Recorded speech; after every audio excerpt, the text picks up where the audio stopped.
Hey, welcome today to the Cornerstone Collective. We're glad you guys are joining with us. My name is Jay. With me is Gage Lee.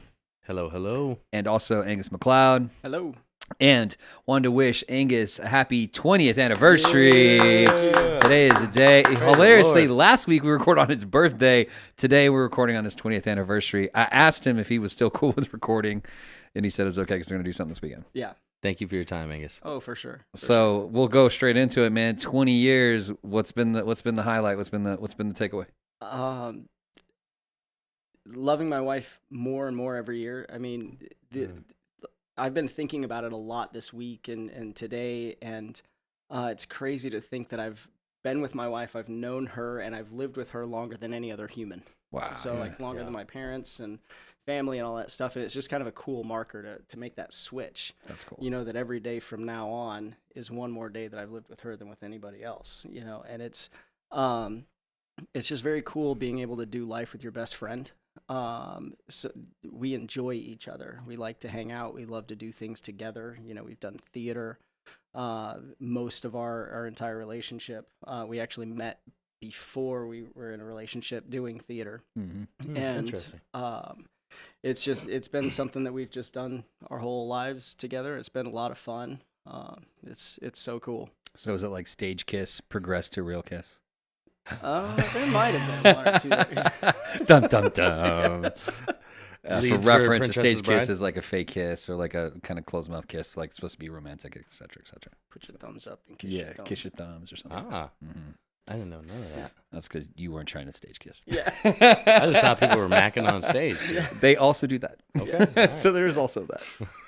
Yes, also that. Yeah, it just depends. I mean, when you're in high school and stuff, it's a little more awkward to just kiss somebody. So, but sure. As you get older, it's a little less awkward. My kids have been in theater, and especially my daughters, and our oldest daughter, our middle child, when she was in 6th grade, she was supposed to do a stage kiss, but they're 6th grade, man, so it's super super awkward. So they did like a kind of an air cheek kiss, which was like even really racy at the time. You know, people are like, ooh, you know, they do the whole like, yeah, they're getting all edgy. Yeah. Because they like lean in, and everyone's like, oh my goodness, like these kids are like gonna like, yeah. Of course they don't, you know, because they're both, you know, they're super scared of everybody, which is great. I'm pro that. So yeah, it's okay. Yeah, Lord be praised there. Yeah, 100. So yeah, what happens whenever you don't stage kiss and you end up with 4 children, which is the case with Angus. That's right. That's right. I'd say that the kids are a highlight as well. You know, it's awesome having them. I just love them so much. I mean, they're so much fun. They're funny. Yeah, your kids are great. They're well behaved, and you know they just are all that very stuff. intelligent, great kids. Very very mindful, very courteous. Yeah. So they really are. We've been very blessed. Amen. That's awesome, man. Yeah, you got a great crew. And speaking of that, it transitions actually over to Mr. Gage, who just this last Sunday, him and his wife, they dedicated their youngest, their son Killian, to the Lord. Yeah, dude, Lord be praised. Such an awesome experience, right? Because like, you know, we are, I still think kind of young in the faith, right? It's only been a few years, but you know, I didn't know nothing about, like, I knew like Catholicism, you baptize babies when they're super small and like it's an event. But I mean, I respect the intentionality behind that, but I feel like this for us was just very personal, you know, because it's like we talked about in service, you know, it really is just a charge to my wife and I to lead in that way of creating an environment where he grows to understand and know that Christ is Lord above all, right? And that God created you and he loves you and he sent his son down to die for you, to shed his blood for your sins, and then was resurrected 3 days later. And that is fact, right? I didn't grow up with that. So like it's been a real transition and an eye-opener to see what I view the world as now in truth, right? In scripture versus what I grew up with. So like making that charge this past Sunday is just a real reminder of who my wife and I are called to be for our boys, right? Like I didn't have it, and I don't want my sons not to have it. Right. You know what I mean? Yes, I do. Yeah, so it was very exciting, man. Super That was a exciting. powerful moment. Lord be praised, man. Just to be be a moment, to be in part of that, and get to be the person that was doing that with you guys. Yeah, and thank you so much. And for of course, praise God. It's like, for reference, what Gage is referring to is that within our part of Protestantism, we definitely do blessing over children and dedication to the Lord. See that throughout Scripture. Obviously the representation of giving kids and dedicating them to the Lord, what that looks like. And so we did the same thing. So we're not baptizing them into the faith necessarily. We believe in someone making that decision for themselves. We also believe in baptism through immersion, like we'd see in Jesus in his example with John the Baptist. But in doing so, we still believe very much in charging and praying a blessing over the child, and then charging the family and the community of faith, not just the family, but the community of faith, with the responsibility to live as an example of Christ. And we talk about how none of us are perfect. We're all walking out that walk with Jesus, but our ambition is to be more like him. And so since that's true, then, I think it's a cool moment to be able to be that with you guys in the community. So awesome. Man. Absolutely. Really cool. Yeah. Hey, I was going to ask you, so you had your other two boys before you were in church, right? Yes. Yeah. Okay. So did you notice any differences, like having children not being connected to a church family, church community, versus being connected and having someone? Yes, absolutely. I mean, I think if you have a community of faith within a church, or however you have that community, and it's not different, you need to change communities. You know what I mean? Like if it's not different than the life you were living in the world, something's not right. So Carson, my wife, had how old is he? 7. So like, anyway, so I got with my wife whenever he was 2.5. Right. And then about a year and a half, 2 years after that, we had Cassius. So Cassius, we had both stopped drinking for the pregnancy and everything else. I was still having beers here and there, you know what I mean? Yeah. Like in secret too, like definitely. Oh like away from her. Yeah. Dude, sure. she'd come and open up my truck door or something and be like, "Why are there empty Why are there empty cans in the back seat?" Like, "Oh, that was the passenger. That was not me." Sure. Yeah, I bet that's why you're buying all that gum, Gage. Yeah. Anyways. Exactly. So, because you guys were coming out of party lifestyle, yeah, that absolutely, whole thing, and we're trying to make a life change. So that's kind of decisions you kind of collectively made. Yeah, absolutely. So at that time, I hadn't given my life to Christ. I wasn't involved in any kind of church community. I wasn't really thinking in that way at the time. I was still like, my wife wasn't drinking because she was pregnant, right? Sure. And she wanted me to join in her with that.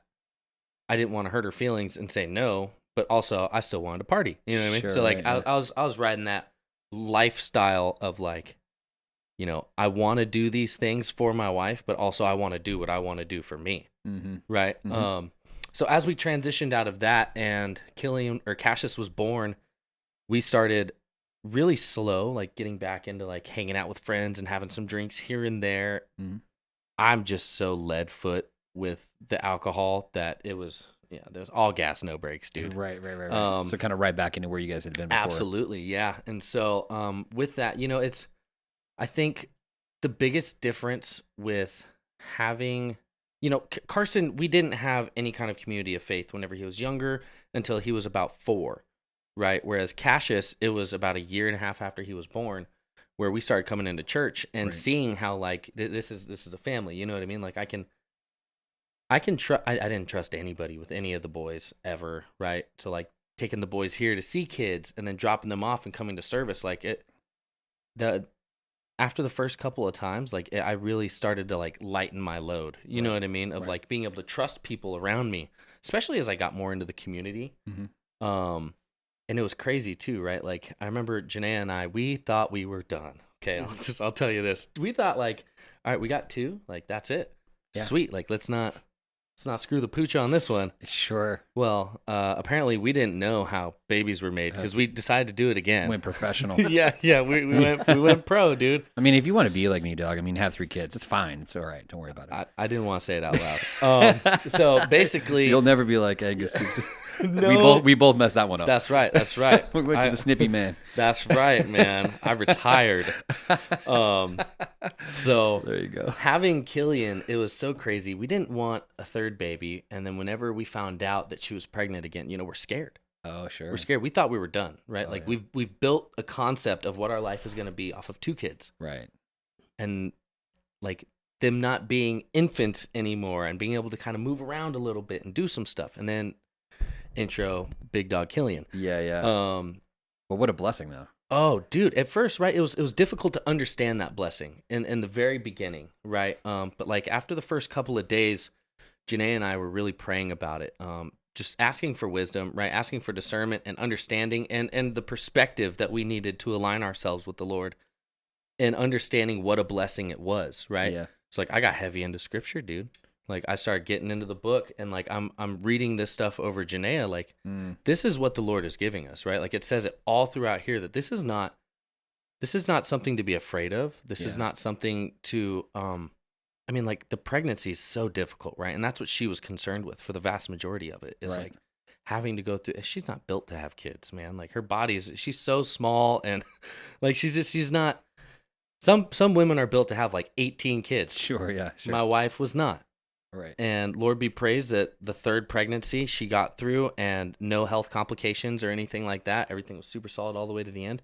But dude, I got to pray over Killian while he was in my wife's belly. Yeah. Mm-hmm. You know what I mean? I got to have a community of faith praying outside of just the church in their homes over my wife, over myself, over my baby. Right. So like after the first couple of days, and we started to tell people shortly afterwards, it was like everything really started to resonate. Like this is such a blessing.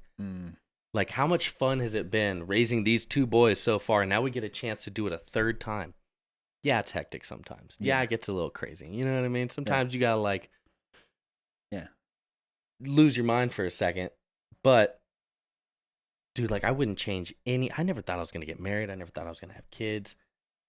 I wouldn't change this for anything. Right. You know what I mean? And Lord be praised that he trusted me with these 3 boys. Yeah. You know what I'm saying? Huge. Like, dude, it's such a blessing, such a blessing. The community of faith has made it exponentially more joyful. Yeah. It's made it more comfortable, right? When I have concerns, I have people I can bring them to, right? And like not just people who are gonna give me something like, dude, let's just go drink a beer and forget about it. You know what I mean? Which sure. that was a lot of the times like, hey man, I'm gonna roll up, I'm gonna drink a couple, and I'll just deal with it tomorrow. You know what I mean? Push it. Yeah, it'll be there when I get back, But now I get to actually handle these things in real time. Don't get me wrong, there's still times where like I have to look back and like, man, I definitely could have handled that better. You know what I mean? But then I'm sober to be able to make that decision, and then I can pray about it. Right. Take it to the Lord and say, Lord, like, forgive me. Please show me how I could have done better and help lead me next time to be better, right? To better reflect your love to my kids. Super good, man. Yeah, man. The community's been such a huge help for us. Yeah, it's gigantic. I remember when you guys were announced with us and kind of gave me the inside scoop on that before you went public, and I was like, man, so pumped for you guys. And I knew it was going to be such a big shift because you guys are like kind of said, oh, we're probably going to be done or whatever. And then you went pro again. I was like, hey, that's awesome. Lord's like, yeah, you think that. I had to bust out the classic dad jokes, go from man-to-man defenses. Love it. Classics. Love it. But I was going to say, like, such a cool thing to see the differentiation, even in what you were talking about. And we've dialogued a little bit about, the marker that we have in our lives, and Angus and I talked about this a lot too, is how we want it to be different for the generations behind, like for our children and for their kids. And that's what my dad, his heart was for me, different than his upbringing, which was just like toughen up and bootstraps kid and go do it. That's why he like worked from the time he was like 8, had a paper route, you know what I mean? They were out there hustling. And so it was like a different thing for me because he made those changes. Now that was progressive. So when he was young, he was full of like, urine and vinegar, this and whatever, you know what I mean? Like he's full of that stuff and like going after it and being that guy who grew up in South Phoenix, you know what I mean? So it was a different deal. But as time went on, I saw those changes really happen in my dad's life. It was a huge deal. Even though he was a pastor, became a pastor, he definitely didn't start out that path. So I think that was such a big change. And that's been the same thing as like, I have the reward of that and the mentality change of that. And to take that forward even further with my kids is a blessing. Yeah. And my heart is that they would have the same thing, what we've prayed over your son on Sunday, and what we prayed over, Angus's kids and my kids, the same is that, we give them to the Lord. And I remember my oldest, Javen, who happens to be our producer here, but he, Shout out to Javo. Shout out to Javo. For the first moments that he was born, it was pretty powerful because my wife and I, when we first had him in the room, we just took him in our arms and we just prayed that blessing prayer over him and gave him back to the Lord. Man. And it's such a big deal because you would literally trade everything you have in the whole world for your child. Absolutely. Yeah. And so to be willing to give your child back over to God, you have to really have it in your heart. It's not just lip service. You're like saying, God, I trust you. And we've done that with our girls as well. And man, what a moment, when Shiloh was born in Paris, it was like a storm kicked off and there were some crazy things that happened. It started Celeste, to her water to break, and we had to kind of go through the storm in the nighttime down to the city and do all the things. And once we got into pocket and she, we had her, it was kind of like we'd got through all this stuff. We'd had some warnings earlier that she might have some complications when she was born. So we're kind of expecting a lot of things to happen. And when she came out and didn't have any of those complications, whenever the situation that kicked off her water, whenever that kind of, we passed through that and we experienced this great peace, man, it was so powerful. It's such an amazing moment, and we were able to have that moment and dedicate her to the Lord, same as what we did with Javen. Later we did the same with Amelia, and man, what a blessing. What a blessing. That's so powerful. Yeah. So super cool. I love that. Super cool. I love that. So man, 20 years and 4 kids later, still on the warpath, still doing it. Yep, trying to. Still pushing strong, dude. I love it. Awesome, man. Yeah. Pumped for you. Very, very cool. Yeah, I was thinking about, so to kind of go back to what you were talking about, we noticed a huge difference because Gavin was born before we were, it's actually as a result of Gavin being born that we find ourselves in church. Mm. And so it was a huge difference because, there was 2 years between Gavin and Faith. So we had time to get kind of set up here at Cornerstone.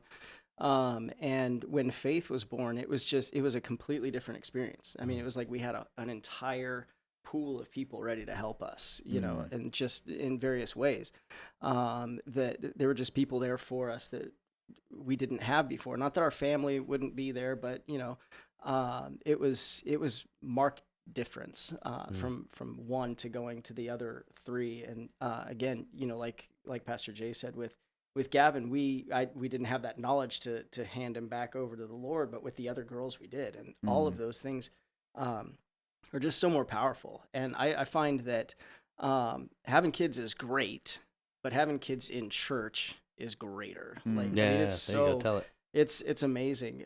Just the fact that we didn't have to cook the first week because we had to do everything when Gavin came. But then when the other ones came, man, we just had a week of people like just meal bringing train. Us food. Yeah, I mean, tell it. Classic church stuff. Yeah, people would bring us. They brought us a week's worth of food, but we had 2 weeks worth. Yeah, and so it was just like when we had Gavin's first birthday party, our family was the last to show up and the first to leave, but our church family were the first to show up, the last to leave, and they helped clean the house. Wow, how crazy! Crazy! It was so wild. And after Gavin's first birthday party, Annie and I just stopped and we looked at each other and we go, this is different. Yeah. Having a church family, Isn't it crazy to feel loved? Oh man. Isn't it crazy to feel loved to that extent? Not because they're obligated to love you. Yeah, and that's what I was going to say is they don't have to. Right. They choose to, and then they like you on top of it. That's huge, man. I don't know how, man. I don't know how. That's awesome. But yeah, Lord be praised, dude. Lord be praised. Lord be praised. Amen. Well, the other side of that for me is I just had my oldest head out to college. And so that was a huge shift for us. And it's different, he's within proximity. I was talking to a friend of ours, Colin, his son was a good friend of Javen. He went to Baylor in Texas. We're out of Phoenix. And so obviously he's a long ways away. And so he's been over there planning to go back, planning to see his kiddo and just like, be intentional with that process of spending time. But you got a ton of energy. You have to travel the whole thing. Yeah. And so we've had the benefit of having him, even though he lives across town from us now.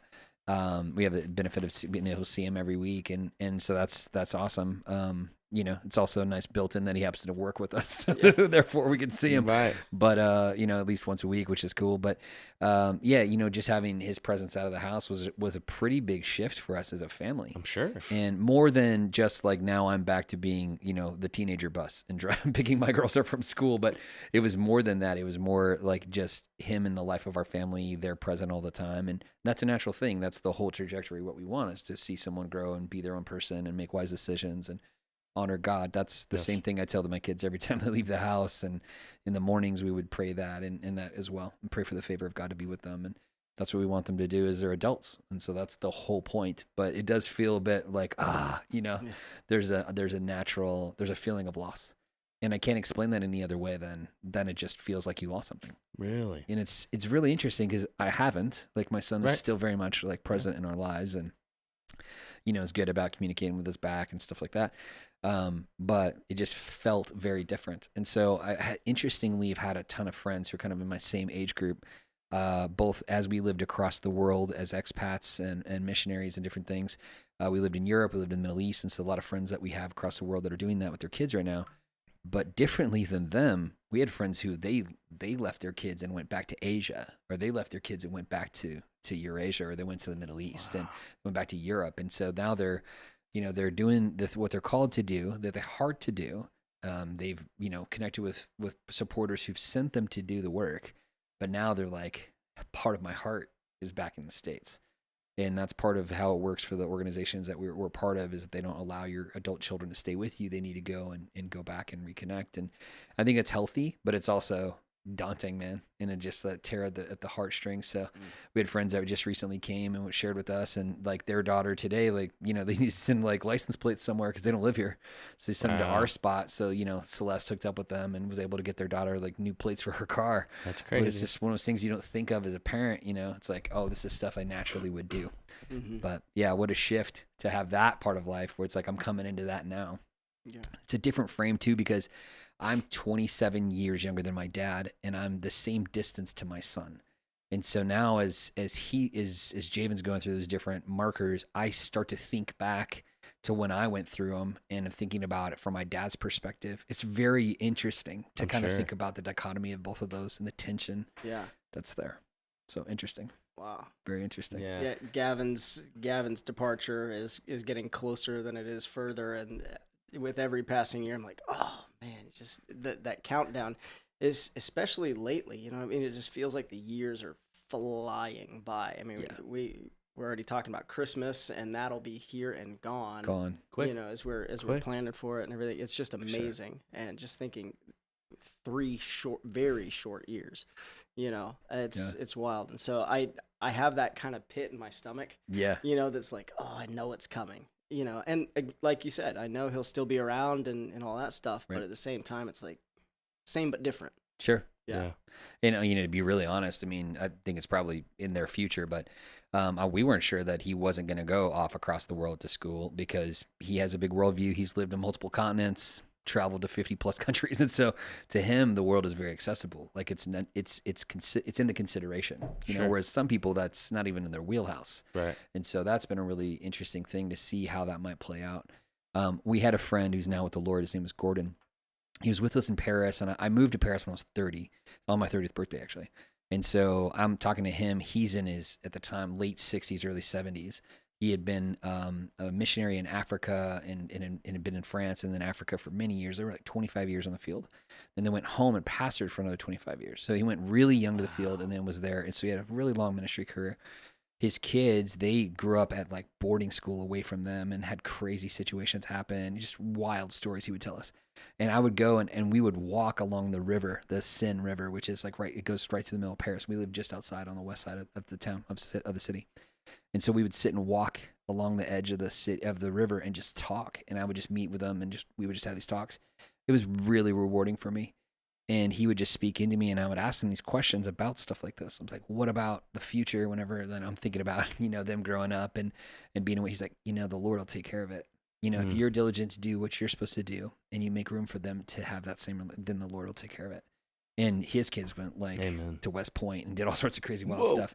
That's cool. Yeah, it was awesome. And he was just like, the Lord will take care of it. And so it's pretty amazing to see, he didn't have that many years left. We didn't know. And then he was with the Lord. And so it's pretty cool. We have a Christmas video that we actually played this last Christmas. We played it for like last couple Christmases as one of the videos we put in our set. But his voice is in that video. And when a friend of ours, Kelly, she's a pastor up in Canada. She actually made that video. And whenever we all recorded our bits, I didn't really think much about it. But now it's like a kind of a frame in time of all of our community of faith with the different voices, different languages. That's so powerful. And his voice is one of those. He's now with the Lord. And so whenever I hear him say glory to God in the highest in his voice, I'm like, ooh, like every time, dude, it's like wanting to jerk the water out of my eyeballs. Wow, It's just like, it's pretty heavy, but super good. Super, super good. Wow. To shift a little bit, we recently are in classic Phoenix fashion. Kind of the end of summer is the storm season. And so we just had the massive haboob strikes happen and go through us again, which for 3 Phoenician kids, actually 4, Nothing new. That's nothing new. Like this is normal. But the whole world and everybody on the internet, all our friends around the world were messaging me this year. They're like, I can't believe the haboob storm. And I was like, it's pretty normal. I'm sending a video from my own backyard. But what do you guys think, man? What is the haboob? Like, to us, we just say it's a dust storm. Well, and that's what I was going to say is my whole life it was a dust storm until a few years ago I learned a new term. And I'm like, that sounds dangerous. Yeah. It's 100%. Sounds provocative. Yeah, they took it like out of Middle East, right? Like out of Saudi or whatever it is. I didn't know that. Yeah, but it's a dust storm. I mean, it can do some damage. For sure. For reference, we'll try and throw like a clip of that stuff in here. But it's essentially this massive wall of dirt and water that blow across the city. And it essentially goes from the elevation of wherever the clouds are all the way down to the ground. And it's just this massive wall that blows through. And when it hits like that. And it comes across in this massive wall. And so all throughout the city of Phoenix, especially this last year, happened a couple times this last couple weeks. They had those pictures and videos of haboob. They had lightning striking through the middle of it, rainbows in the background, and wild stuff happening. You know what's crazy? I didn't think about really until this conversation, but there's been a lot of people moving to the valley over the last couple of years, especially within this last year itself. Yeah. So a lot of the Phoenicians out here now, right? The new Phoenicians, they've never seen a haboob, right? That's right. Let alone experienced one. So now they're in the thick of it. And I'm sure part of that is what's blowing it up so much, right? Right. It's like a lot of these people coming in from Texas or California or, Chicago or wherever. Washington, wherever, they haven't seen these things. So then now they're putting it out there. And then their friends from back home are seeing it. And they're like, this is crazy. Like, how do you guys live out in the desert like this? But really, I mean, there's nothing all that amazing about it. Aside from how it looks off in the distance, right? Like when you see the wall and you're not in it yet. Because once you're in it, it's just like being... Yeah, it's just in the middle of a dust. Yeah. And water and everything. Yeah, you know, like England is foggy or like Ireland is foggy. That's our fog. You know what I mean? We get dirt fog. Yeah, that's our fog. That's all we get. That's hilarious. So like when you're in it, there's nothing crazy exciting about it. You know what I mean? That's but like true. when you see it off in the distance, it's definitely a spectacular view, right? That's true. It's monumental. It spans the width of our valley, which is, I don't even know how many miles that would be. Let's say this average of like 50 miles from one end of this wall to the other, and then who knows how deep this wall goes. Right. So looking at it from afar, it's like, man, this is awesome. And then you're in it, and you're like, yeah. But you're right. You can't see really. I mean, it gets really thick. I saw a video of a young guy on a motorcycle. And they were running down, I think, I-10, and it was like kind of hitting them on the side. And as it ran into them, it was just like this wall of dirt, and he couldn't see anything, and it's immediately lost all his visibility. It was crazy, man. Yeah, heaven forbid you're driving on the freeway when the haboob hits. Yeah. But the part that doesn't show up that I think is probably my favorite part is the tiny amount of rain that comes right after that that turns all of the dust that got on everything into just mud. Yeah. It gets so nasty. Yeah. I was teasing our neighbor, actually, which you guys both know, but Gage knows him real well, as our friend Ernie. He has like really custom cars on hydraulics and beautiful, amazing. And I teasingly joked because I was driving back from the office. I got out late, and the storm had already hit, and so I was like kind of driving out of one of them and driving to the house. I was driving through the middle of the mess, and I just called him, and he goes, "Hey, what's up, man?" And I said, "Did you wash your car today?" And he goes, of course I did this morning. I was like, I knew you did. Because without fail, I mean, Watch those new gold rims of yours, of Ernie? course. He had the new rims, the new thing he's doing. It looks real sick. It's slick, yeah, for but sure. it made me laugh so hard because it's like classic, dude. As soon as you wash your car in Phoenix, dude, here comes the Every dirt time. storm. Yeah. Every time. It's going to get you. So it made me laugh. That's so funny. Have you guys ever been in other stuff that we don't really have here? So have you been in like an earthquake or a fire? We do have fire up north, a hurricane, a tornado. Have you ever been in any one of those? I've been in an earthquake. Okay. I think it was, at the time, it was one of the bigger ones that California had. I couldn't even tell you how old I was. There's been a lot of drugs and alcohol in between then and now. Right. But little resin blocking those something, synapses. dude. Right, sure. I had to have been like maybe 12 or 10, somewhere in that age frame. And where were you at? Like inside, outside? I was inside. I was inside my Nona's house. It was afternoon, and all of a sudden, things on the wall started to shake, and you could hear like jugga jugga jugga jugga. I was like, Nona, I think something's wrong with the dishwasher. Oh, right? sure, like a thumping. The washing machine, right? Someone threw some boots in the dryer. Yeah, right. Sure. So, and then everything starts crashing in from the walls. We ended up, sheltering under the big wooden table. Yeah. And then after the first one hit, we ran over. So it was so cool. They lived up in the hills of Paso Robles. My Nona lived right next to my aunt. So my mom's sister lived right next door to her with her husband and their 2 kids. And they had a dog. Kids were at school. Parents were away. My aunt and uncle were away. And the dog was downstairs. And so we ran over to get the dog, make sure the dog was okay, brought him back up. And then the aftershock hit, and that was pretty intense too. Yeah. So we ended up going the next day to some little like chapel church thing where like it had been standing since like late 1800s or whatever it was, right? But now it had this giant crack down the middle of it. Yep. And so like the whole town's gathering together, and it was crazy. It was That definitely is crazy. I crazy. thought it was the washing machine. That's pretty crazy. That's crazy. Angus, how about you, man? When I was in a theater festival in California, I was in the judging room where they judge all the events and stuff, and I was leaning up against the wall when an earthquake hit far away, and it wasn't a big one, but it was big enough that it felt like somebody had pushed me off the wall, like somebody had just come up right behind me and hit me in the back, and I stood up. And I went, what was that? And they go, oh, that's an earthquake. And they just kept sorting papers and doing. It's like, that's right. Are we gonna be okay? No, it's totally true. It's totally true. This was pre-Jesus, you know, and I was a little bit Sure. more worried. But then, Right. when we were in Nepal this last year, it was like one of the last couple days that we were there. And by the end of the trip, man, I was so tired. But it was like 4 or 5 in the morning, 6 point something. It rattled pretty good. Yeah. Wow. I woke up to the bed just rattling. Yes. And I mean, it felt like somebody was trying to wake me up. And I looked up and I saw the bed was going one way and the roof was going the other. Yeah. And I was so tired. I just said, what's going on? Oh. All right, Lord. Well, if I'm going to see, I'll see in a little bit. But if not, just protect us. And then I rolled back over and went to sleep. Praise the Lord. That's Praise true. the Lord. I was Jesus there sleeping on the boat. I was there with Angus, and so that was my experience too. I was up since then, and like I was like, man, it just shook me, and I like kind of pumped up. I thought something happened. I was ready to jump up. That fight or flight. We were talking about that a little before we started recording. But that fight or flight, man, kicked in hardcore. I was just ready to rock. And then I was like, wait. I didn't know if it was spiritual, it was physical. I didn't know what was going on. So I thought, man, I was in a dream. I need to find my way out by the Spirit. I don't know what's going on. But but that definitely happened. I went to school in Southern California. So I was like, I remember even our preview weeks when I first checking out the school, we had that kind of stuff happen. So we were in lots and lots of small earthquakes. Like kind of sub 7, kind of stuff where it still shakes you pretty good, but it's not really damaging that much. But you would see all the breaks and the stucco and things like that. And I remember even coming to Phoenix, coming back from that, I was like, oh man, we had our aftershocks here. It's like, no, dude, these houses are just settling. That's why you get the cracks and the stucco in Phoenix, because we have like hard water. The water pumps up into it, and then it obviously cracks the house. And so I was like, no, it's not the same thing. So it's not the same deal. That's funny. I was in Japan one time. We were in Tokyo. We had been in Nagano snowboarding with a group of people. Came back to Tokyo. We were in a mall, and it started shaking super hard. And we were sitting kind of across the table from each other like this. And we were all having some soup. And like some people were freaking out.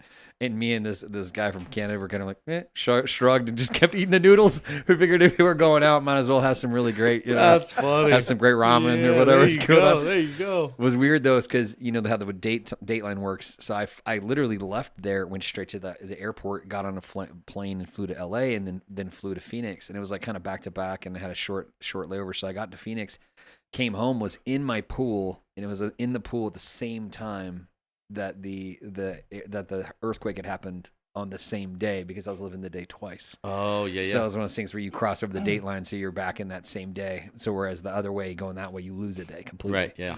So it was really weird. Wow. It was kind of surreal. It was like, I'm sure. same day. I already Same been in an time. earthquake here. Now I'm back in Phoenix. I'm in my pool. So it's weird, but Wow. pretty cool. Tornado-wise, have you guys ever been in a tornado or a hurricane? No. I remember there was a tornado warning out here when I was younger. Right. My dad was working on the road. He was driving in, and we started getting like the alerts. And so my mom, I remember we took a mattress and like put it over us in the bathtub, or like set it in the So no bathtub, glass getting or whatever. ready. Yeah. Right. Yeah. Because you go to the room that has no windows, which most Phoenicians don't know that because tornadoes aren't a thing out here. Sure. But hey, you go into the room with no windows, like try to get as few mirrors as you can, right? At least amount of broken glass and like stuff that can cut you pretty much. And we shoved a mattress over top of us and like kind of sat there for a minute. And then my mom got out, and I was like, I ain't getting out of here. Yeah. It you could just hit us any second hold now. it down. Yeah. That's right. The dust devils, though, that's a thing. So if we, without having a haboob, you get like essentially the same vortex of a tornado, not nearly as strong, but it will like pick up stuff and take off with it. And so we had those all around, because especially back in the day before they built town past us 20 miles, we were kind of at the edge of town, and there was a lot of like fields and things like that where dust could really get stirred up, and you would have the funnel, so the big massive funnel cloud all the way to the sky. All the way up. But we always just call them dirt devils or dust devils. Yeah, And- Dust Devils. yeah. Yeah, 100%. So- Grew up on Dust Devils for sure. We actually named our school mascot, because we were a new school when I first went there, and our kindergarten year. So they were trying to find a mascot, and our third grade class, which was my class, we came up with this idea and drew the Dust Devil, Oh, that's so and cool. that became our logo. It's still there today. Yeah, I which is hate pretty Dust crazy. Devils. I hate them. I hate them. I work on a job site, right? Yeah. So like, I got pretty big job site, dirt everywhere. Yes. Right. It especially sucks when you're driving like a buggy or you're driving the forklift, Sure. and all of a sudden like you can't see, but you Mouthful can of dirt. taste. Yeah, you can taste dirt. All So you have you can ever see gotten and caught taste in is one? dirt. Yeah, absolutely. That's awesome. Absolutely. No, not really. That was No, awesome not for really. me. Yeah, I get it outside looking in, right? But sure. man, dude, I mean, because it's one of those things where you just get dust and dirt, and then like Yeah. at that point, it's almost like a soot, right? It's Yeah. such the fine sand granules that like wipe behind my Great ears. exfoliation. And Yeah. there's some sand inside. You know Super what I mean? gross. Pick your nose, got a little extra in there. It's a rough go, dude. You know how many ladies pay for exfoliation like that? It's just- I'll tell you, the The ladies mud- the can mud keep bath. it, dog. The ladies can keep it. That's super It's funny. rough. I was driving down I-40 coming back from Arkansas one time with my folks, and we were driving a truck with a trailer, and they had them on both sides of the road, man. Massive ones, big, really? massive tornadoes that were out there. And it's like, that's that alley, right? It's that kind of that tornado alley that rip right through that part of town or that part of the country. And it was just like, man, seeing it, we were just navigating right on the freeway, just watching it right off the freeway to the left, just keeping an eye on it, and it happened to turn and gonna go the other way. So we kept rolling. But yeah, I was like, okay, what are we gonna do here? You can't really shelter in place. You got to like go find a spot.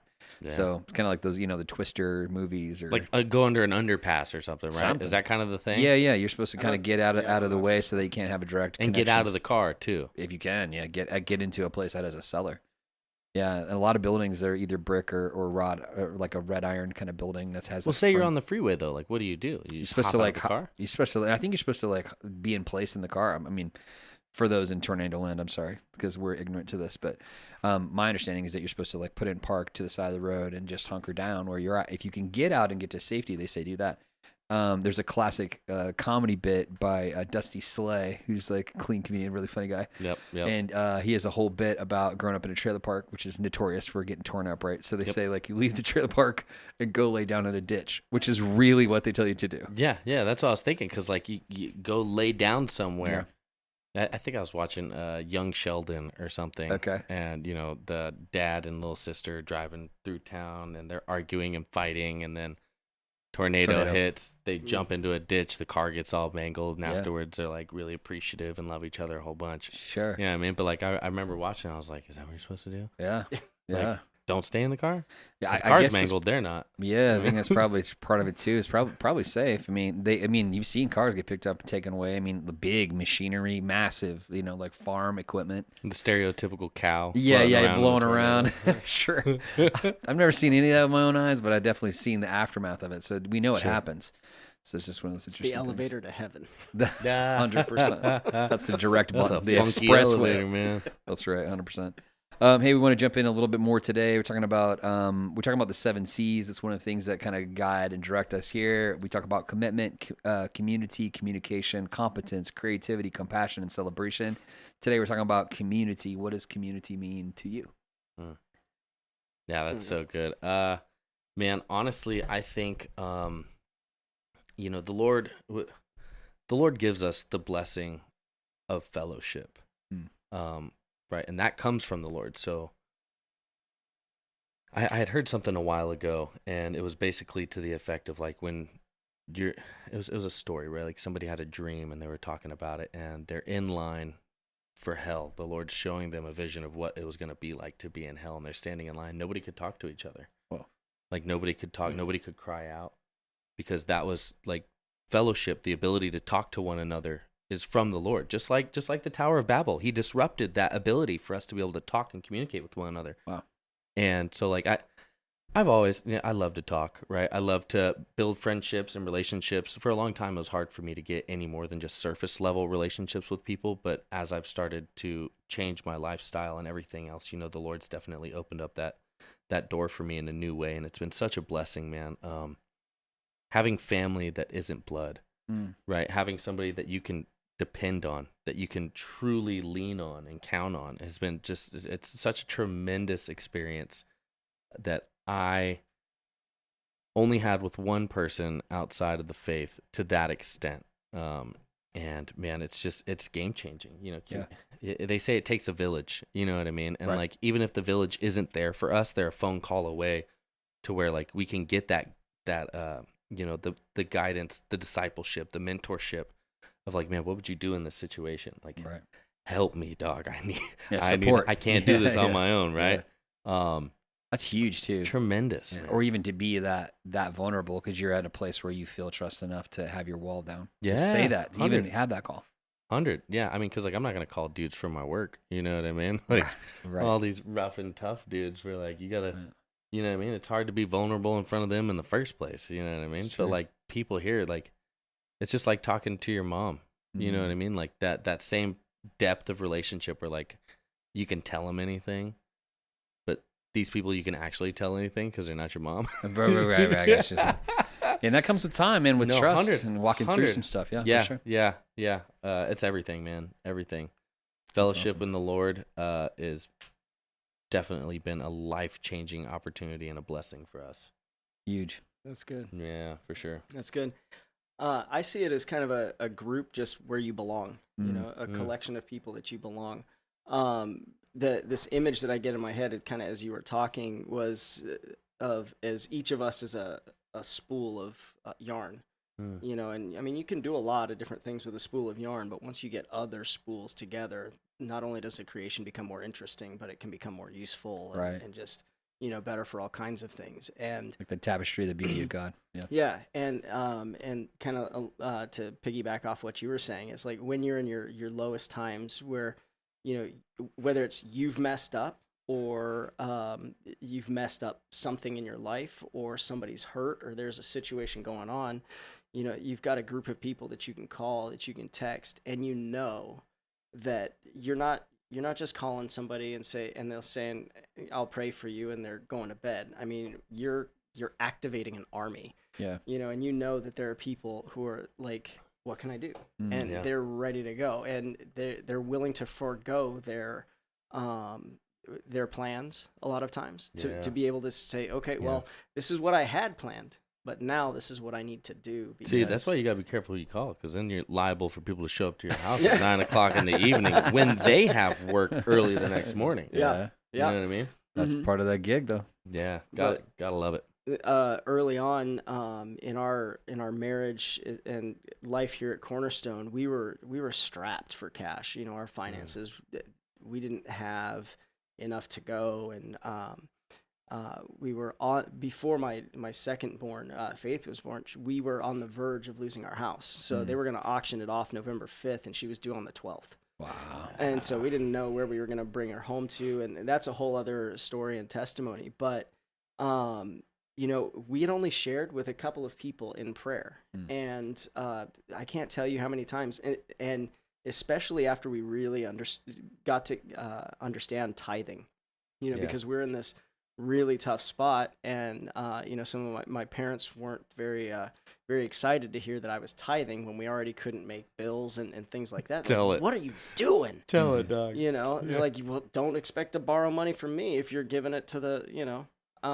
Tell it. But you know, once we started to tithe and really see God fulfill His promise and His word, like, people would just show up to our house with groceries. Yeah. They're like, hey, you know, the Lord put you on my heart, and so I've got groceries. And initially, it was really hard for us to accept. I mean, because again, we're part of the community, but we want to be in the part of the community that doesn't need help. Oh, right. You know, we want to be the helpers, not the helpees. Yeah. And initially, it was really tough for us because it was a complete pride issue. You know, that it's like, well, why can't I, you know, buy these things on my own? But, you know, when they would show up with not just staples, but then they'd show up with treats for the kids, you know, like popsicles and things like that, because it was, you know, it was just something that the Lord put on their heart. Man, that's so powerful. And it always would come at times where it's like, what are we going to do? Yeah. You know, and that's so much about what being a community is knowing that you've got a group of people outside of your home that have your back. I love that. That's such awesome. A good word, man. Yeah.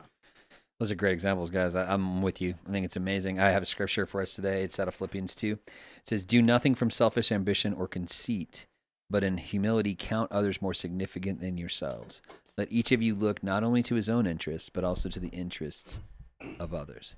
So it goes right in hand with what you guys were saying about, like, the idea that you're willing to do not just for yours, but also for others, and be available even when it's, you know, not easy. And then also be willing to accept the help whenever it might be in a season where you need it. So, man, what a blessing to think about that and to understand, like, that's what really community means. And I can tell you, like, as a kid who grew as a pastor's kid, like, I saw the hypocritical nature of the church at times, and we know this. We talk about it all the time here in our community of faith, is that none of us are perfect. All of us are on that journey trying to become more like Jesus. And since that's true, then it kind of takes the venom out of, like, people who are trying to put on the fake plasticity Christianity kind of thing that was more prevalent, I feel like, kind of in the 90s and early 2000s, where it was kind of put your best face forward and kind of do that. And I think that still can happen. But I think people are becoming more transparent. They're becoming more authentic. And the reason is because we all realize we're flawed, and we all need help, and we all need community. And so we need to lean in, but not just that. But if you get yourself in order, if you're tithing and then you're able to set yourself in order, well, guess what? It'll set you in a place where you can then now be a blessing to other people. And it's not that not that you won't need help in the future. You may. Maybe it looks different. You know what I mean? Maybe it's not fiscal. Maybe it's something else. But then you have the ability to give your time or give your effort, which I know you guys have helped tons of people, which we don't have to go into all that, but you guys have given of your time and of your talent and even of your treasury. And so those are huge pieces. It's like you guys are doing now, giving your testimony, but it's like, man, be willing to give of yourself. Like, that's stuff you can't get back, your time, you know? So to be willing to give it, what a blessing. Yeah. I mean, the Lord tells us, right? Like, he will fill our cup to overflowing. It's good. Right. And when he does, if we don't pour it out onto others, he's going to stop filling the cup. You know what I'm saying? And when you do pour out those blessings, right, in obedience to the Lord, man, we've lived the testimony of he will return things sevenfold. Yeah. Right? When you don't know how you're going to get by without something, but the Lord tells you to give it, trust in the Lord. Lean not on your own understanding, dog, because it's true. He will return things to you sevenfold. And even if it's not in that season, trust in him and be patient, right? Find joy in the waiting, because the Lord does not fail. And time again, dude, that testimony comes of like, the Lord's calling us to do this. I don't know how we're going to do this, but I'm not saying no to the Lord. You know what I mean? Like, let's pray on this for a little while. Let's make sure that this is from the Lord and this isn't just us wanting to be generous. You know what I mean? Because sometimes that'll get you caught up too. I had to tell somebody no today. Yeah. Somebody asked me for $100, and long story short, I had to say no. Right. You know what I mean? But then there's other times where, like, you know, something comes up and it's not on my heart. Yeah. And then the Lord puts it on my heart. Sure. Yeah. You know what I mean? Yeah, I've been there. You know what I mean? Yeah, been there. But yeah, absolutely. Yeah, such a blessing. And I think that's that wisdom to be able to decipher those two things. And you know, we're called to be those who are generous. And I feel like we try to do that more often than not. And that's the thing, is you have to kind of listen to the direction from Holy Spirit to be like, this is the right move to do and where we're going to go and how it's going to work. But praise God, man. It enables us to really be the kind of community we want to be. Yeah, that's right. And we'll say that, you know, it's made of people who are broken. You know, we're hurt people. So that's all how that works. But the more we're intentional, the more we can be those who live in grace, the more we can live in the forgiveness of God and forgive others and walk in that thing together. Yeah, following Christ. That's right. We talk about one of the other C's we'll look at today is competence. We kind of bring this up week to week, kind of looking at some different things that have been an impact in our lives. Just recently, I know Angus has these books, just gave them to Gage today, so he'll get a chance to look at them in the future. Shouts out to Pastor Jay. Hey, what up? So the first one is 7 Habits, and so you guys see this here, 7 Habits of Highly Effective People, and the one that we want to look at today is begin with the end in mind. I love this concept. I think it's a great habit to work with, is in your planning, always go to the end of what you want to accomplish and then work backwards. And I think it makes all the big difference. So I was looking at some, so not my retirement accounts, but I was looking at some stock stuff I have, and it's not considerable, unfortunately. But what I realized is that I happen to like tennis shoes. I happen to like some other things, photography. I like a lot of expensive, ridiculous things, which I can't participate in all of them. But from time to time, I'll buy a pair of sneakers or some other stuff with my allowance to save it up and buy stuff. And I realize, though I like tennis shoes, if I would have invested the money for the tennis shoes in some stock, and I just did some quick numbers real quick, I was like, ooh. Could have been up. Could have been way up, Could have been up, yeah, dog. been way up. And it's not like, you know, obviously if the bills are paid, just not debt, there's none of that stuff. But, you know, it's one of these things I'm like, oh, man. You know, where it's like, if I would have taken this $200 instead of buying a new pair of kicks, and I would have put it into just whatever, like just been intentional in the long term just instead of buying the instant index gratification, even. Yeah. It's like, oh, well, I would have caught those 2 years, it was 20-something%. I would have caught this other thing, you know, if I went, you know, this certain stock or this certain kind of ETF, it would have been something else. I was like, man, it's kind of kicking a little bit today, you know, because I had some money in crypto early and then kind of dumped it. And exactly. Sure. It's like, you know, we could have been having church on a yacht. No, I'm just kidding. You know what I mean? But it goes back to the beginning with the end of the mind. It's like anything we're going to do, we need to kind of look that way. That's good. Yeah. That's good. Absolutely. Yeah, we're saving for a house right now. So that you know, the intentionality of knowing what that end goal is, and then from there being able to track back of like, okay, so we're in a position right now where we aren't sure which way we're gonna go on the house, but what it does track back to is, regardless, the more we save now, the less we have to worry later. Yeah. Right. So like it being as fiscally responsible as we can, aside from what the Lord calls us to give. Right. Like delayed gratification. Yeah. I mean, so, you know, and that's, dog, I grew up on chicken and rice-a-roni for a hot minute. Right. That was all we ate. So I love it. You know what I mean? Chicken and rice the last 3 days at my house. There you go. You ain't going to hear a single complaint out of me, dog. That's what they're having tonight at my house. That's living, bro. That's living. You know what I'm saying? That sounds good. If they are, I think we're having something else, but that sounds good. But yeah, dude, so like, you know, it either way, in this process, you know, like, as much as we can set aside right now, the higher our down payment is, right? The more we're able to set aside for emergencies or needs for the new house after we get to that point, right? Like, no matter what that end goal is for us, whether it be, you know, going this place, or that place, it narrows down to right now we need to do this set of things, right? So to get towards that end that end goal. Yeah, super good. I love that. Yeah, 100. It's really good, man. It's intentional. Sometimes it's rough because I want to go get Chinese takeout after this. I know we've talked about it too, man. I was talking with my neighbor, Cesar. He recently just got a really, really nice tattoo on like his whole inside of his forearm, and he's getting the other half done. And so he's gonna go down to Mexico to his guy and get it done. And I was talking to him yesterday as he was fixing a fuse on his kid's car. And we were just talking about it a little bit, and he's like, "Are you gonna get something done?" And I was like, "Man, I've had money in the account, like pigeonholed away, save for that forever, and then it'll be something else comes up, and the priority of what that is takes priority. Yeah. But if I didn't have it, then I wouldn't have it to solve the problem. So That's it's right. the classic. If you have the money to solve the problem, then you don't have the problem. And so it's one of those things, but you have to have the decision-making power to say, I didn't spend that money, therefore I have the money to be able to fix the problem. Yeah. And it's the classic stuff. So if you begin with the end in mind and your end is, I want to be someone who has these kind of steps and is intentional. It's not that you do without every pair of shoes or every takeout Chinese, but it's that more often than not, you're living according to this path and making What if my end goal is to have a bodysuit? You know what I'm saying? That's a lot of time, That's dog. a lot of time, dude. Yeah. That's a lot of cheddar. Well, we were talking about this concept, and we don't have to get off on this rail, but it was just on generosity and about ending with the goal in mind, or the end in mind, starting your goals with the end in mind. And it was the idea that how much money do you think you need to be able to give away in order for you to own a Ferrari? Like in your heart, like be okay with driving a Ferrari around every day.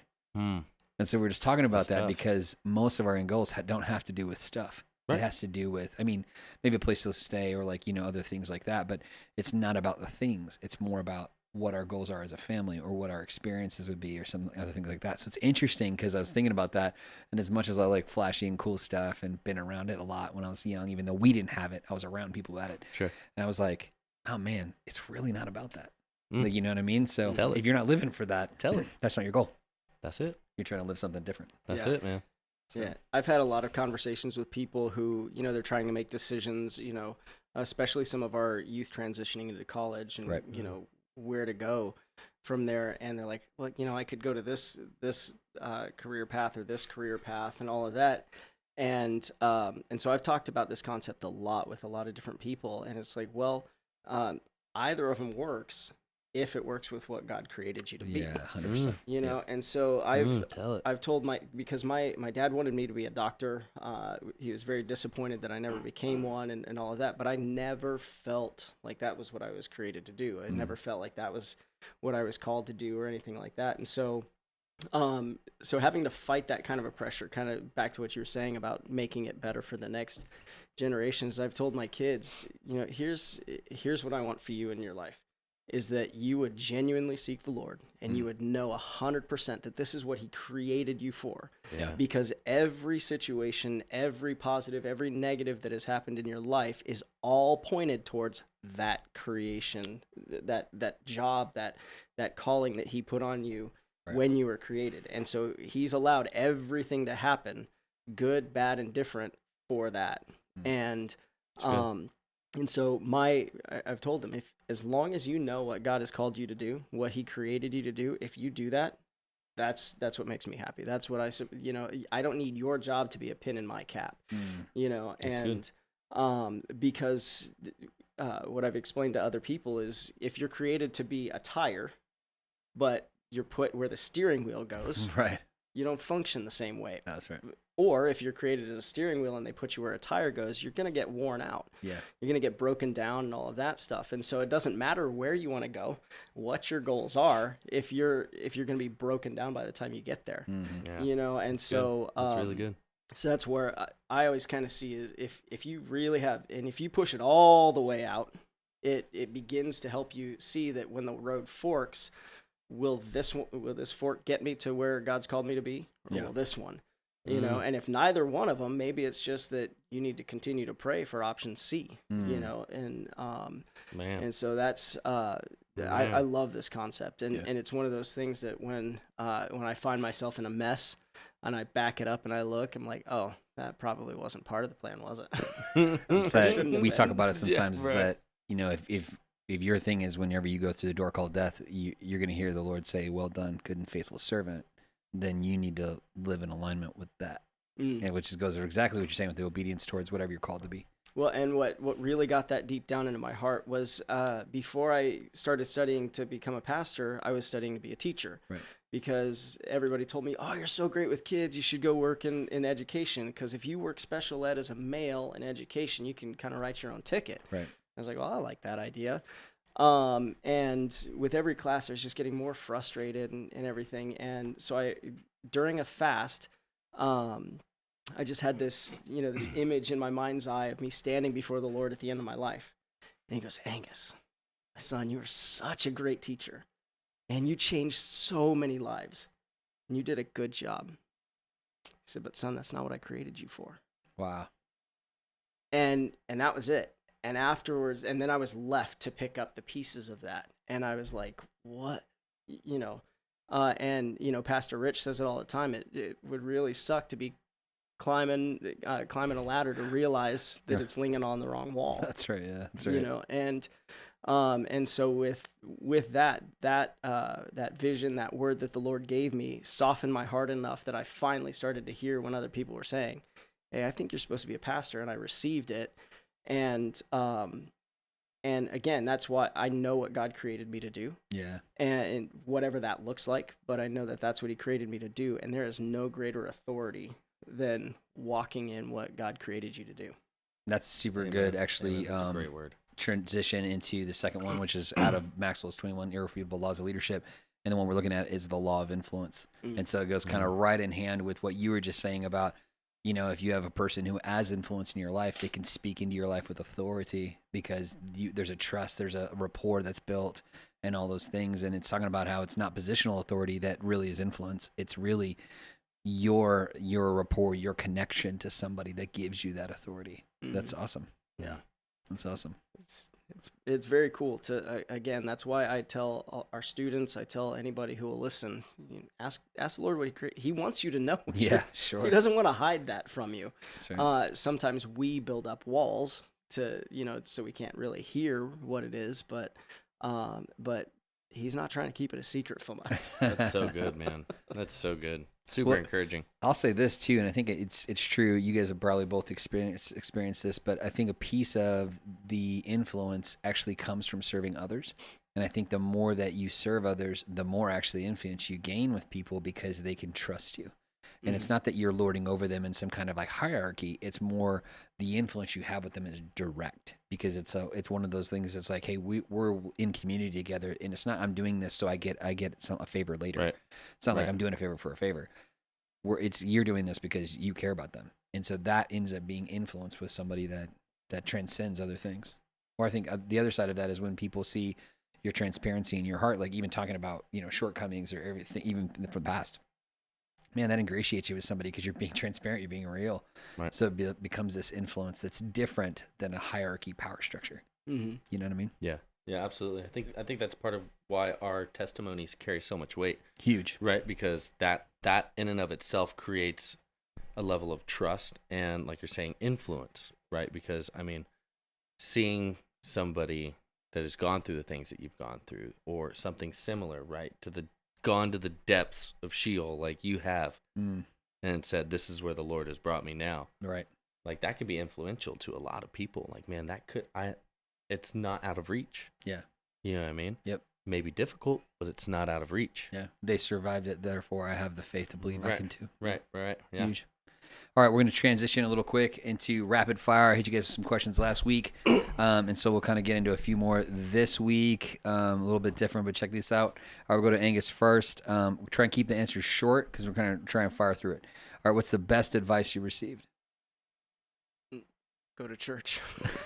That's good. Get connected to the Lord. I'll give a caveat. What's a book that has changed your life aside from the Bible? Because that's a pastor answer. Though it's true.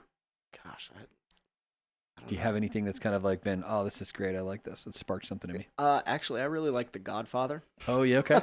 And it was because it was a long book that I hated reading. Sure. And I had lost the love and joy of reading, and I picked that up, and man, I devoured it. So, that's interesting. I like that. Yeah. That's an interesting answer. That's very good. Okay, coffee or tea? Tea. Okay. Like green or black? Any kind of tea, really. Yeah. But I do like coffee occasionally, you know. I just don't like the smell of my breath. Understandable. What's your go-to productivity hack?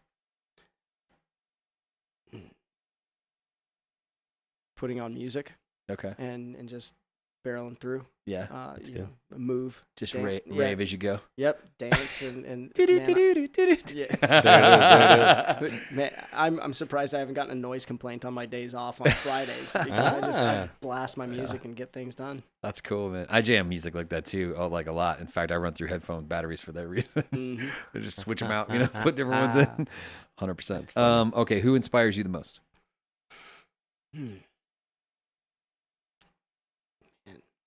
I didn't look at the question beforehand. No, it's all good. I mean, yeah. it's kind of it gets a piece there too. So I get it. One of the people that I really look up to is Pastor Rich. Yeah. Because he's so much. He's like the Christian version of my dad. He's the founding pastor of our church. Yeah. So he everything that I went through with my dad, good, bad, or indifferent. Again, I see so many like qualities in Pastor Rich. And so, again, my life with my dad prepared me perfectly to work with and for him because when he had expectations, it was great because he wasn't drinking beer or swearing or any of that stuff. And so it was just still a hard case. Yeah. But I mean, it was straight out the 469. Like you always knew where Union Pipe Fitters, baby. Union Pipe Fitters, baby. You always know where the boundaries are, you know, which is how it was with my dad. But at the same time, it was like, I don't mind working for this guy because he says thank you. Yeah. He doesn't criticize my work and all of that stuff. Huge difference, yeah. And then just listening to his stories and watching how he's lived out his life and with unapologetically and willing to say, I mean, he said hard things to the church, to me personally, and to lots of other people that I know, not to be mean, right, but to be direct and to say exactly what the Lord would have you hear because you haven't been listening to the still small voice. Yeah. Truth and love. Yeah. Yeah. 100. Exactly. That's a great answer. Man. What's a hidden talent that you have? Now I might know about it, but juggling. I like to juggle. I like to do fire poi. So yeah, he's like serious carny, bro. That's crazy. Not quite, but you know what I mean. Yeah, no, I do it a little bit. So I do balls, clubs, knives, and fire, and then I like to do the fire poi. That's my favorite stuff. Yeah. He still hasn't busted out. I'm super surprised. Yeah. You know, hilariously, coincidentally, my wife also used to spin fire in parades. That is wild. Yes. You guys are fire friends. Man, all right. Stay away from if you could live anywhere, where would it be? Probably Scotland. Yeah. Yeah. Family land. It's incredible there. It's cool. Yeah. That's cool. What's a hobby you wish you had more time for? Smoking. Food. Smoking meat. There Yeah, you smoking go. meat. There you go. Yeah, Good yeah. clarification. Yeah, and just cooking in general. Experimenting with food because I love to do that. That's awesome. Mm-hmm. Very good. What's the last show you binge watched? Oh, there's so many.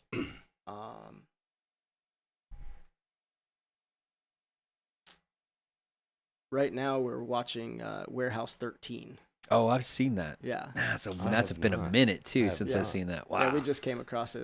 It's fun. That's a deep dive. I'll check it out. It's interesting. It's kind of a sci-fi, kind of a special. Like CIA covert kind of a mix-up thing. It's kind of like that. Right up my alley. The warehouse where they put the Lost Ark in Indiana Jones. Yeah. It's like that warehouse kind of thing. Yeah, with all different amulets. That's cool.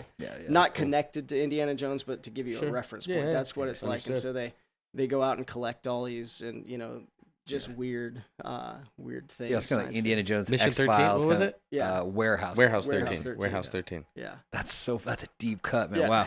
Wow. One word to describe your current mood. Tired. Been running, man. Tell it, Doug. All right, we're gonna go over here to Gage. Gage, what's the best advice you've ever received? Trust in the Lord with all your heart. Lean not on your own understanding. In all your ways, acknowledge Him and make straight your paths. That's right. Let's That's go. right. That's also like right in the wheelhouse for me too. What's a book that changed your life other than the Bible? Outsiders. Oh, Outsiders. Come on, Pony Boy. Yeah. My parents almost named me Soda Pop. Interestingly That enough. would be wild. Crazy work. Maybe that's the new Crazy nickname. work. I mean, Gage is a fire name. Maybe it's Soda Pop though. Hey, I'll take it. Ain't no complaints over here. Who played him in the movie? Was that Tom Cruise? I don't remember. Soda Pop? No. I mean, those guys were super young back then. No. It's an old movie. I don't remember who it was. I don't know. It was like Ralph Macchio. It's like all those guys. I think like, my favorite back in the day was like Dallas Winston. Okay. I think that was my favorite. Okay. Yeah, I he's get just that. I get rough that. and tough dude.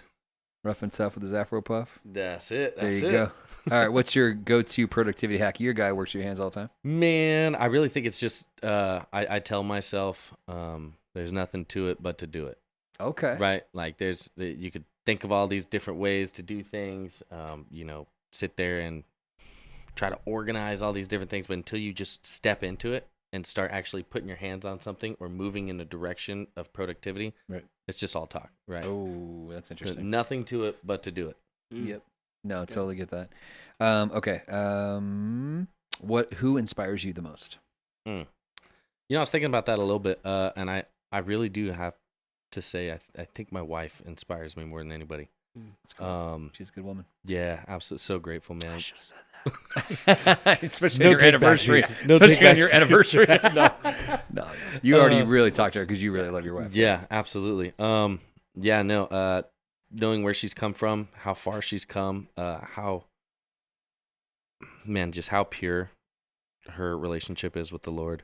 How hard she works to keep our family going, keep the house running, the boys taken care of, just everything, dude. She's, I think, inspirationally, it's my wife. That's awesome. I like that. What's a hidden talent you have? I don't have talents, dog. Can you still kickflip? I skateboard. I'd probably hurt myself real good if I never did. I was never a street skater though. Yeah, it was always vert. transition. Yeah. Sure. So like if I hop into like a 12-foot pool, the liability of getting injured is a little bit higher than just like flat ground tricks. For sure, yeah. And so I think I set myself up for failure with that as I got older. You know what I mean? But you ran it for a long time. Hey, dog, knee pads and helmets. You might catch me back in the game. Hey, dude, you're speaking about your wife. Your wife has had a broken wrist from doing kickflips in the skate park since I've known you guys being married. So the first time That's was about gangster. 9 years ago. I think she was trying to kick turn on like a quarter pipe, broke her left wrist. That's crazy. Us as a family, I tried to get everybody into skateboarding, right? Because it was my thing growing up. Yeah, of course, yeah, sure. So she started getting into it, and she started getting better. Yeah. And I tried to teach her how to kick turn. It was literally the minute that the park was closing, very last kick turn, she falls, snaps her wrist, go to urgent care. Oh. Yeah. She rocked up, dude, like full cast, and it was like, and I was like, "Girl, what happened to you?" She was like, "Skate park." I was like, "Oh no." Yeah. She got buck. That's it. Okay. If you could live anywhere, where would it be?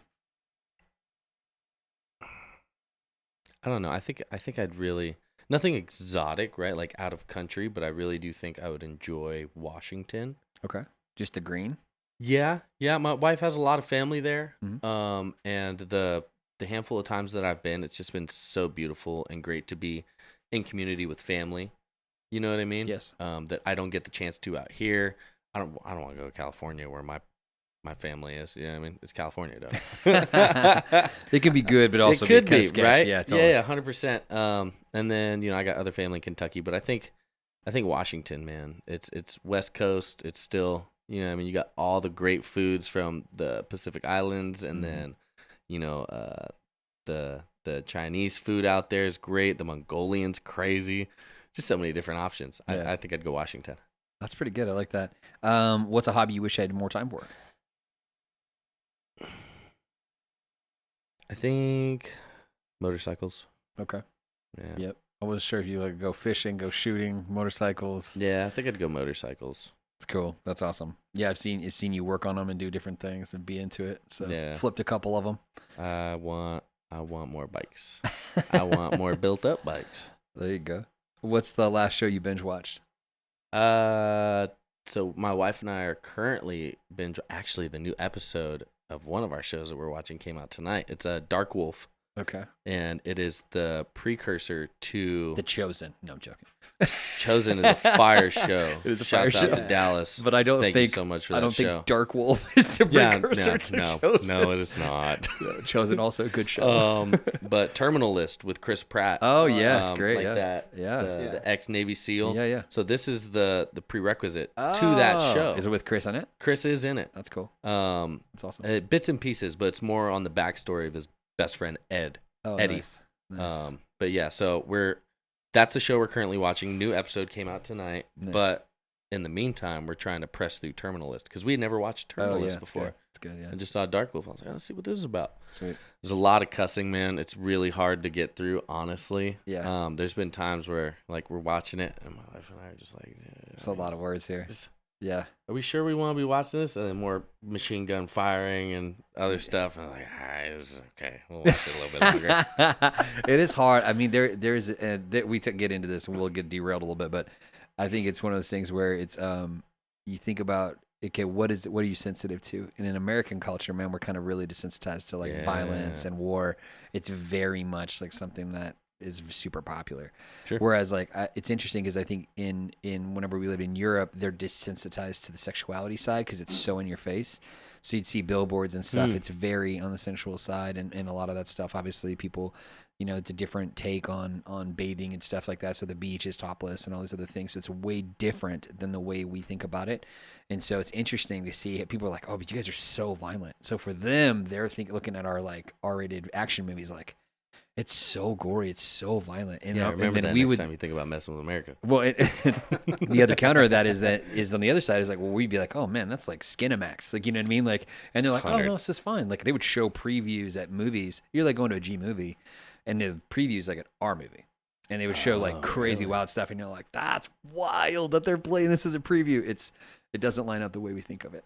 So Celeste would take like the ladies from the church, International Church in Paris we were at, and she would take them all to like a ladies' night out. They'd have dinner and go to a movie, and they're going to like an innocent movie. It's like a GPG movie, Sure. And the thing that plays in front of it's like gnarly, and she's just like mortified, looking through her fingers. More what the culture's into. Totally, right? yeah. So it's really interesting how that works in how we function, as society, different things.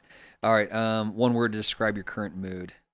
After you just worked at 12. I don't want to piggyback off of Angus.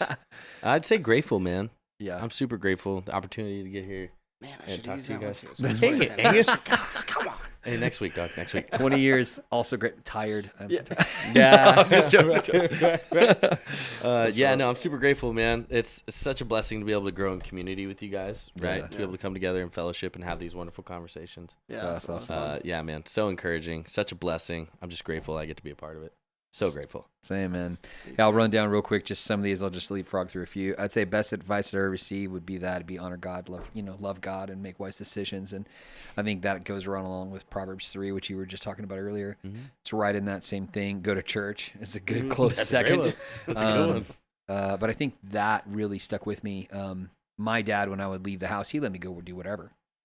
But he would just be like, all right, Jay, honor God. And so I'd walk out the house, man, with like the conviction of the Holy Spirit upon me, no matter what my plans were to go do, which were usually pretty nefarious. Not crazy, but enough that they were definitely not in alignment with, Probably weren't honoring God. There you go. And so it was one of those things where it's like I could go and do those things and not have fun doing the thing that I otherwise would be having fun doing because I knew better. Man. And that's a really good piece of advice. Man, what a prayer right there, though, huh? 100%. Book that changed your life. I think other than the Bible, I'll say early on, I was always a reader, real big into reading, huge, like just lots and lots of stuff. I think one of the things that early on I read was The Client, which is like an interesting book. I think some of like those, because it's like the thriller type style of stuff with law and things like that. So it's really interesting, kind of opened my eyes. I wanted to be a lawyer the whole time growing up. So I was like, oh man, there's some dark stuff to this. It's a little different than I thought, it's just kind of a little bit more on the nose. I was thinking more the professional side, and it's like, no, there's like some stuff that's not so good here. So it's kind of an older one, but I think I also read Jurassic Park before the movie came out. And so as a kid, I was one of those people that, though I really loved the movie, thought it was great. And I have a great story with my dad. We were in one of those old style. It's before they had the big theater seating. It's like just the slant style theater where you're like right just barely above the person in front of you. Okay. Or you know what I mean? So it's pretty packed. We're in Indianapolis for a conference. It happens to come out in summer. I just read the book and I was very snooty. It was like, I read the book and the book is better. Like the movie. That's how I was with The Godfather. Yeah. It is one of the best movies of all time. Like 1 and 2, 3. Whatever. And I really liked. Did not live up to the book at all. I'm like, where is this part of the book? I was always doing that. There you go. But when we were watching the movie, I did really like the movie. I thought it was great. But the classic where the kids are in the kitchen and the velociraptor, they're climbing in the ceiling. Yep. The velociraptors run underneath her leg, and right as the velociraptor goes to snap her leg, my dad reaches over and grabs my thigh right above my knee. Nice. And I screamed. I was, "Ah!" And this lady in front of me, she jumped, massive thing of popcorn everywhere. Everybody's screaming, bro. Core memories, dog. It's and everybody immediately starts laughing. People are crying. They're laughing so hard. That's so because it's good. that immediate That's fear so and good. terror, and then oh my gosh, that Man, was Rich has been a trendsetter since He day was one, dog. dying laughing, dude. He was turning red. He could barely breathe. He was laughing so hard. That's good. So, classics, man. What a book. God, I love it. Coffee or tea? You know, I do both, but I'm definitely more coffee than tea. Coffee. I stopped being snooty though. I used to be real super snooty. But then I lived in places that didn't have great coffee, and so you just got to make do. And then I did a ton of tea, having been in the Middle East. This is what they do. And so though I would drink coffee in the morning, I did a lot of tea with people late into the night, and doing all sorts of tea. So done, the classic, just spin up the tea in the cup, to very bougie, bags, and going to Paris and other places and picking out teas, and being in Kenya in the fields where they actually pick it, and all the different stuff. That's India. wild. So pretty cool. All right. What's a hidden talent you have? Most people don't know that I was a drummer for years and years. I was a drummer in bands. I was a drummer for the church since I was 14, kind of through my early 20s. Played different places. I was on drumline whenever I was in high school. That's cool. So played all that. So yeah, big in the drum thing. But it's so funny because as I moved back, though I played even as we were in Europe and other places, as we came back, I was kind of like hard in the paint, like I'm not drumming anymore.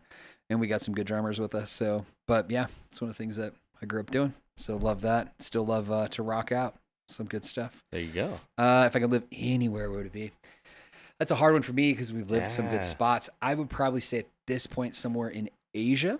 We have not lived there together yet. Celeste lived in Bangladesh. She lived in Paraguay. I could do South America too, man. Having just got back, beautiful, beautiful countries. Didn't mind Colombia, I mean, even though it's in the mountains. Medellin was awesome, crazy. Chile, amazing. Like these different spots we were at, so awesome. But I would say probably Asia would be my pick because just the international side of it. Maybe Bangkok, maybe Hong Kong. Some places I've been, could be those places. They're on the warmer side, not as cold, not doing the Japan thing. Even though Japan's great, love Japan. I think I'd probably want to go more Southeast Asia. Would you go heavy city or like countryside? I probably would do city because it's so easily accessible to get out to the countryside. And I've lived in a bunch of mega cities. And so I think probably that, because you can still get out and go do the reprieve, but there's so much in a city to enjoy that, I think I probably am more of a city cat than I am out, even though I grew up hunting, fishing, being out in the deal, like desert kid. Ton of time out by myself in nature. I still think probably more often than not, I'm probably more city than I am not. So probably that would be the one. And then describe your current move. I'm excited. I'm actually excited for the fall. Not just in the church, but also like in kind of our family life and everything that's going on. I'm in the middle of a PhD, so I'm kind of up to my eyeballs on it every night, reading and responding and writing and things like that. So there's a lot of busy. But more than the busy, I'm excited about this next season as the church is really starting to kind of take feet and kind of gain some ground and really reaching out to their neighbors and seeing some people really come to to understand God personally. And that's a real rewarding thing for me as a shepherd of a house, and kind of that responsibility is like, man, this is what it's about.